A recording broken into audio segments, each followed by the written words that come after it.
Charlie Kirk died yesterday at age 31, his neck ripped open by an assassin's bullet.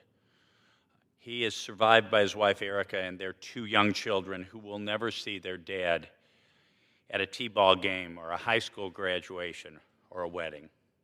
Make no mistake about it, Charlie Kirk was assassinated. He was an incredibly effective force in American politics. He was beloved for his Socratic style of going to college campuses and gently, charitably asking questions and engaging in respectful dialogue with those whom he disagreed.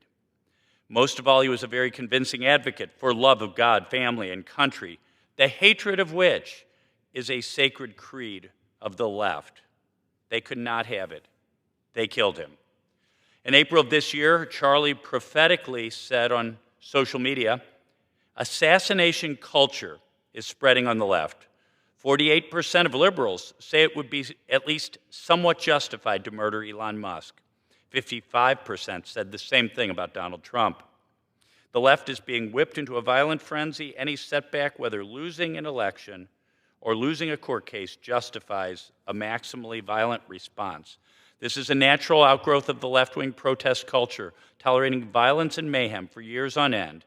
The cowardice of local prosecutors and school officials have turned the left into a ticking time bomb. That was Charlie Kirk in April.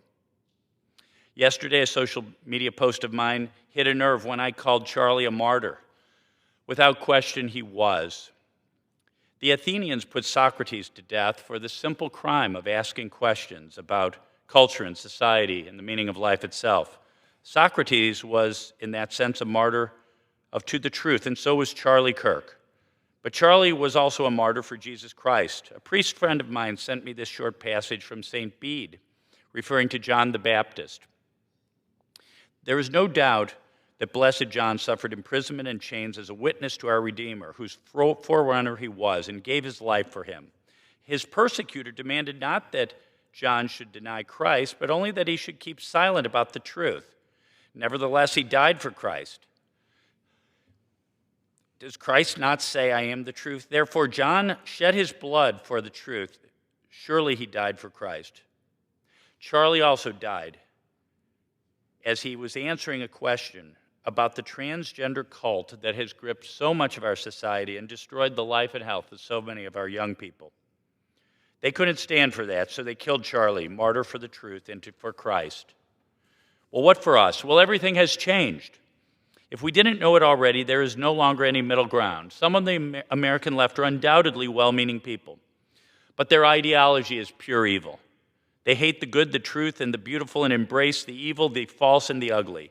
And they literally will kill those with whom they disagree, just as their predecessor leftists Marx and Stalin and Lenin and Pol Pot and Fidel Castro did. We must know that. And we must stand firm, and we must win this twilight struggle. They killed Charlie, but as Tertullian wrote in the 2nd century, when the church was very much persecuted, the blood of martyrs is the seed of the church. May God raise up thousands of Charlie Kirks to take his place. To my fellow warriors in this fight, hold your families tight, be safe, pray even for those who persecute you. Yes, most of all, pray. Charlie Kirk, martyr for the truth. Pray for us.